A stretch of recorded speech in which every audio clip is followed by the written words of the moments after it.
Hey guys, Jim here with Simple Little Life. Welcome to another edition of Tool Time Tuesday. This week we're going to take a look at drill bits, kind of talk a little bit about them and also how you can sharpen your own.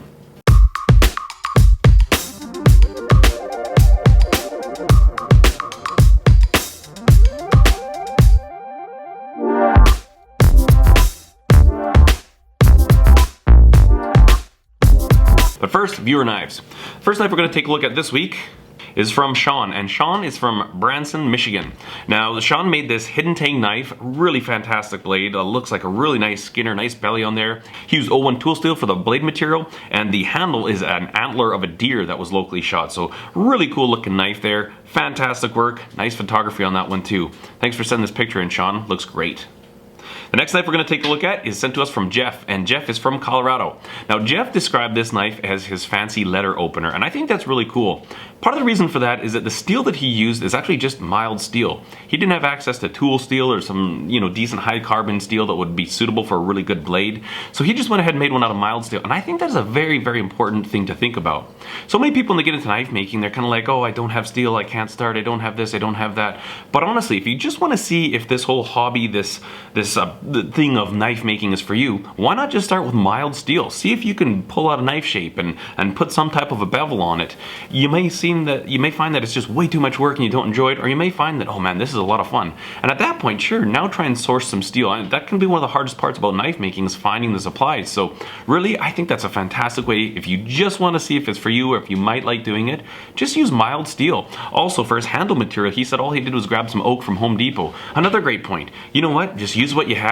If it's for you, then you can keep going and then you can start pursuing other things. But if not, don't waste your time trying to find steel if you don't even know if you like making knives. So also, his last comment here at the end, he says, no wonder people that give knife making a try turn it into a serious hobby because it was so enjoyable. Awesome. Can't wait to see some more knives from you. Thanks for sending that in, Jeff. Appreciate it. Last knives we're going to take a look at this week were sent to me from Juho. And I apologize if I say that wrong. I am not entirely sure how to pronounce that name. But Juho is from Finland, and he made these knives. 3 blades that he sent me here. Really great looking knives. The other thing that's kind of interesting is that he ended up making these in school. He made these knives in school. So Finland, good for you for letting kids make knives in school. I'm pretty sure with the local schools around here, if a kid went into shop class and said, hey, I want to make a knife, a lot of the teachers would be terrified and flip out and freak. So, you know what? Good for you. 15 years old, making these great looking knives. Thank you so much for sharing those with us. If you guys would like to have your knife featured on Tool Time Tuesday, just email me, jeremy@homesteadknives.com, and keep them coming, guys. I really appreciate it. Okay, let's talk about drill bits. Okay guys, let's talk about some quick terminology. We're just gonna go real high level stuff here. Real basic, we've got the tip, the body, and the shank. Shank, obviously where you put the bit in the chuck. Tip is where all your cutting is, and then the body is what's used to actually pull the chips away from the hole. Speaking of the tip, let's go over a few features here. The standard included angle for most drill bits is 118 degrees. That's that angle right there. Now, the softer the material, the steeper the angle can be, the harder the material, the more flat the angle can be. And a lot of people will custom grind their drill bits depending on the material they're using, if they're doing like large production runs or something. But just as a general rule, just remember 118 degree included angle. One of the other angles you need to consider with the tip area of a bit, and I'm just using this really large bit because it's a lot easier to show, is the relief angle. Now when we kind of look at the side profile here, you see this, we've got our cutting lip right here, cutting edge, 2 of them, and that's where on the flute. This angle here actually kind of comes away, and it has clearance coming down this way towards the rest of the flute. The reason for that is obviously you want this cutting edge to contact first, and you don't want any of this to be rubbing on the material as you're cutting. That would just cause the bit to heat up, and as it would heat up, it would affect the temper and the hardening of the bit, and it'd soften it and fail eventually. So when you're sharpening your own bits, you really need to consider your relief angle in here. Too little relief angle and you're going to get rubbing, and it's going to kind of heat up. Too much, in theory, it's totally fine, except for the fact that if I were to put a relief angle like this, it would cut just well, but I don't have a lot of material backing it. And now this edge, this cutting edge is very thin. So the idea behind this portion right here is to give some strength and some meat behind the cutting lip. So if it's too steep, it'll cut just fine, but it's not going to have any strength and it can break. So that's kind of a, when I sharpen my bits, for most of the stuff I do, mild steel and stuff, I'll always err a little bit on the side of having a little too much relief angle, because it's not like I'm cutting anything hard enough. Obviously, if you're giving yourself a lot of relief angle on here and you're finding your tips or your cutting lip is chipping all the time, you probably got way too much relief angle and you need to kind of bring it back here so you still have a little bit more meat, a little more backing for the cutting edge, a little more strength for it there. So we get into the body. Obviously we've got the flutes. Those are the spiral things, these outer portions here.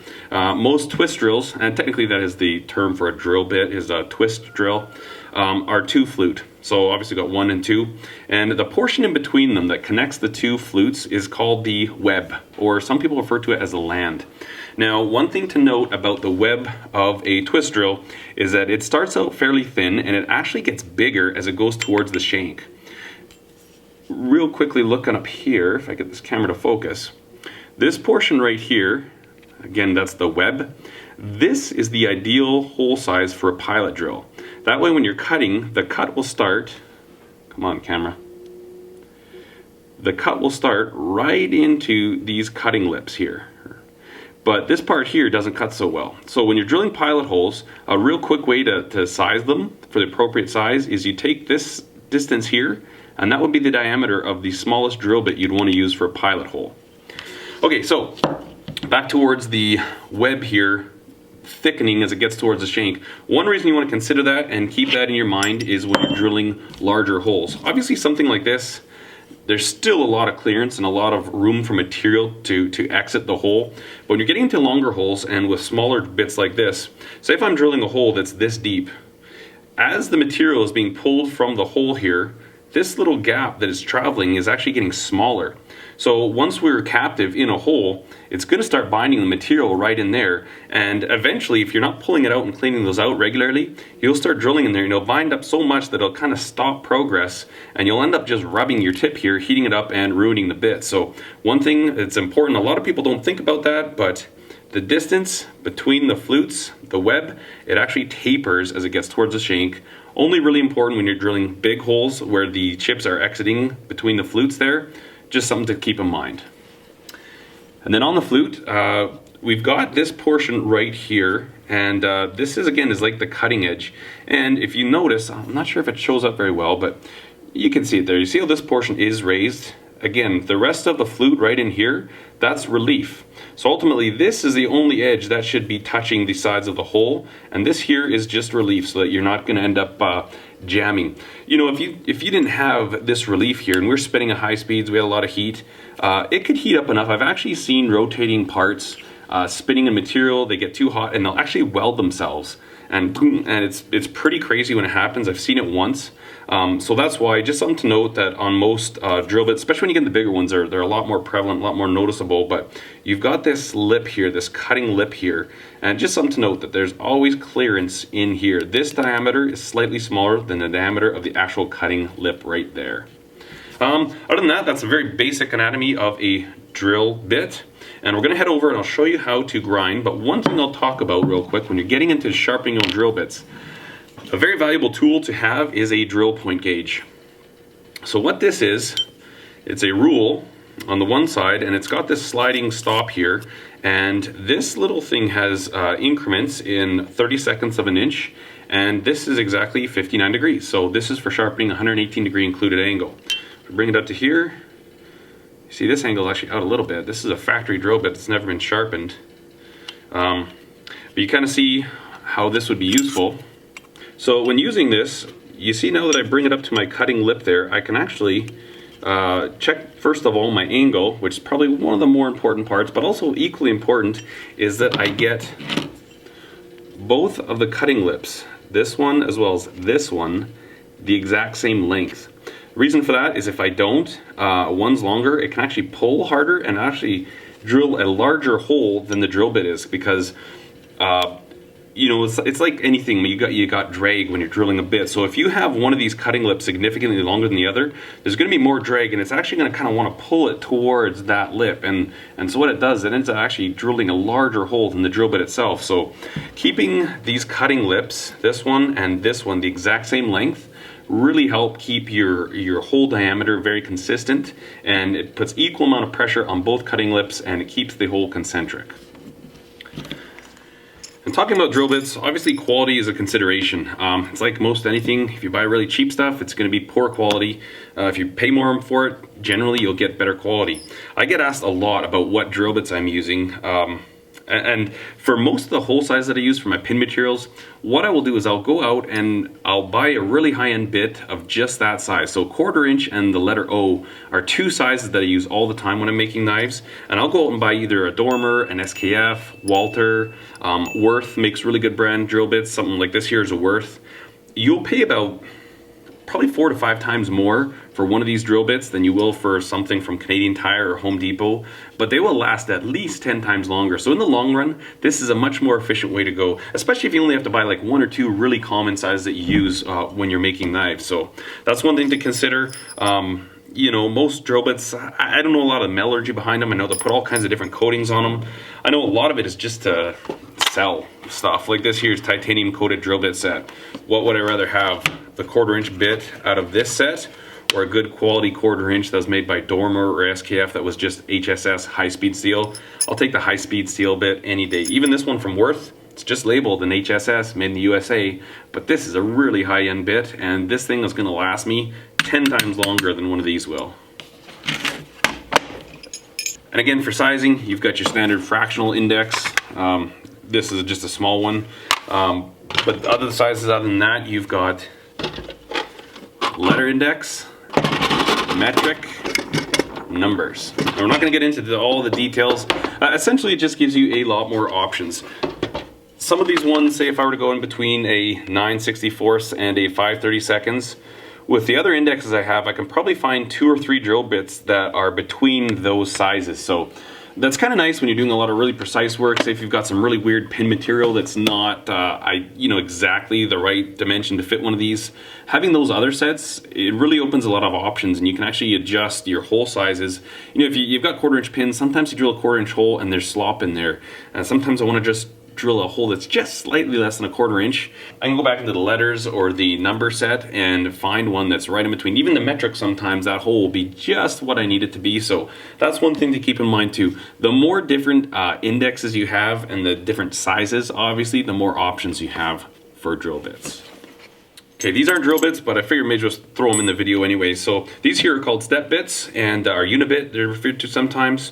Really handy. I think the original intent for these was sheet metal. You know, you're putting a hole in the side of a electrical junction box or something like that. These things are really handy, and in my opinion, they're worth buying and just having in your shop.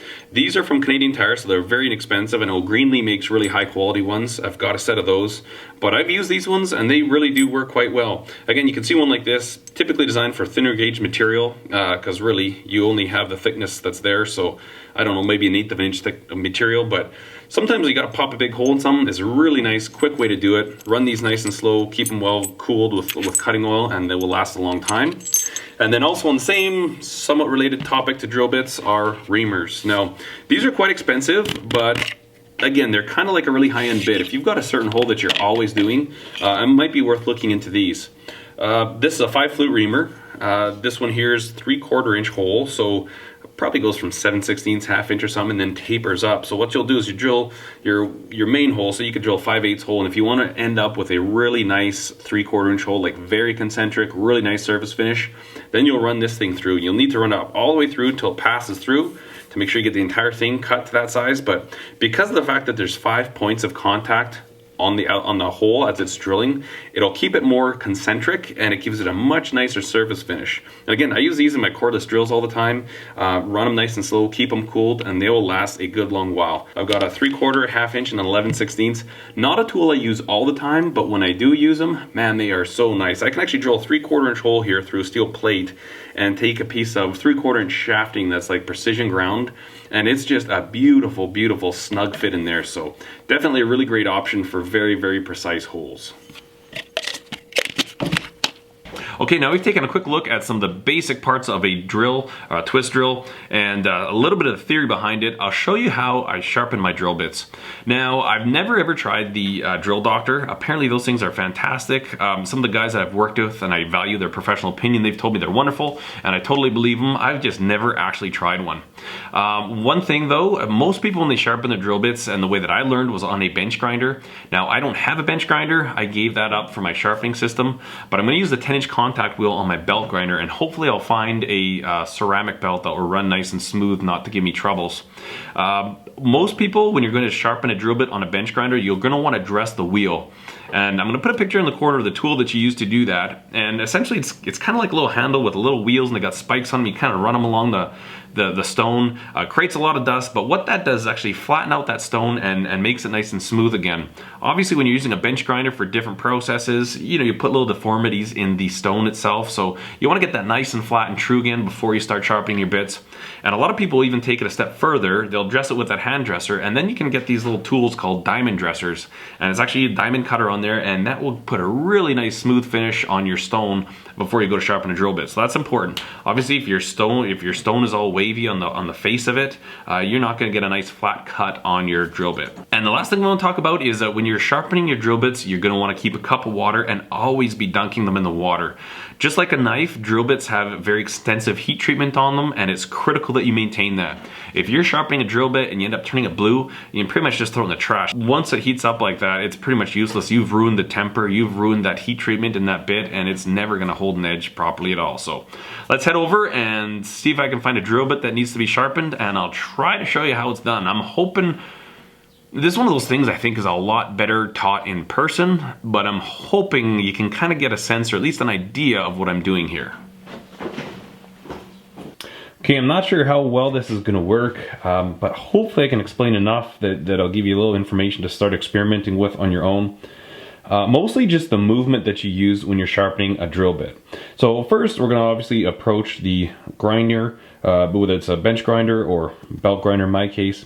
This angle right here is fairly easy to match. I mean, you can see it and you just kind of line it up there, and that's your starting point. That's not the hardest part about sharpening a drill bit. Now I want to show you the proper movement when you're grinding a bit. So what you'll do is you'll come in, you'll touch, and you need to start rotating this, but rather than just going straight down like this to get your relief, you also kind of come in and kick this bottom out. So instead of just going down like this, I'm also going down and out. And so it's kind of a matter of holding it and just a little rotation just like this on the bit on both sides. So this will establish that 118 degree included angle, and hit it there and then give it. Now what we're doing here is creating the little bit of relief. So it's just like that. And again, this is something that'll have to you'll have to practice a bit.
Okay, so I've drilled a little pilot bit in this little piece of steel.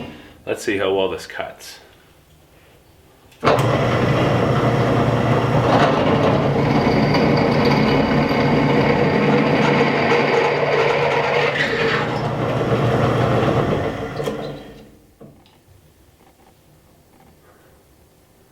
Those are the type of shavings that you want to come off. Nice tight curls like that. Little cones almost, looks like a little bunch of cones stacked on top of each other. Alright guys, well that's it for this week's edition of Tool Time Tuesday. I hope you enjoyed it. Personally, I'm not entirely sure what to make of it. I've taught people how to sharpen bits in person, and it is so much easier than trying to do it on camera. Hopefully, if nothing else, maybe a little bit of it would put the idea in your mind to try it yourself. I guess if I'll sum up a couple of takeaways. The first, drill bits. Obviously, super handy in the shop, but the better the drill bit, the more service life you'll get out of it. If you can't afford a large set, several $100 set of really high-end drill bits, consider just purchasing the size that you use all the time from an industrial supply house. Really makes a big difference, and you'll be enjoying drilling holes much more with a good quality bit. Keep them lubricated with your favorite cutting fluid, run them at the correct RPM, and I guess the last thing to take away is that just because you break a bit, you don't have to throw it away. Even if you don't have a drill doctor, I'd encourage you to just try sharpening it. Keep it cool, probably the most important thing if you're gonna try. It would be a shame to get a really nice ground, all the relief angles, perfect angles on there, and have overheated it because you weren't cooling it enough. So keep it cool. What you can do, get a bit that's still in good condition and just look at that as you're sharpening your other one. Try and, you'll be amazed at what you can relay from your eyes to the way your hand moves in the grinder. And keep in mind, it's not just a steady, it's not just a push, pull, it's actually a movement. So you're putting it in there and you're creating that, you're grinding that relief angle in there. So just keep that in mind and just have at it. It's one of those dying arts, one of those old school trade things that seems to be disappearing, and I think it's kind of too bad. So I encourage you, just try sharpening on drill bits. It's a lot of fun, and once you figure it out, it's very rewarding, and obviously it can save you money in the long run too. Thanks for watching this week's Tool Time Tuesday, guys. Cheers.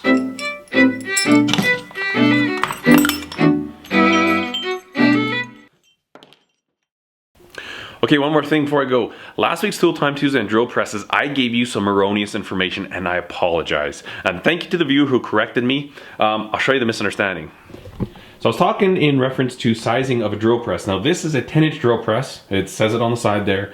And I had measured the distance from this chuck to the table when it's all the way down, and that was 10 inches. So that's where I assume they get that from.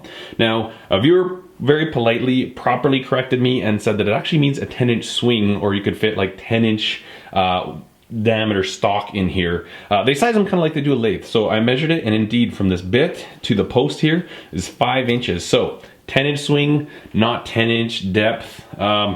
Yeah, so anyways, I apologize for that, and thank you so much to the viewer. That's the beauty about these Tool Time Tuesdays, is that we learn from each other and then we share that information and pass it along.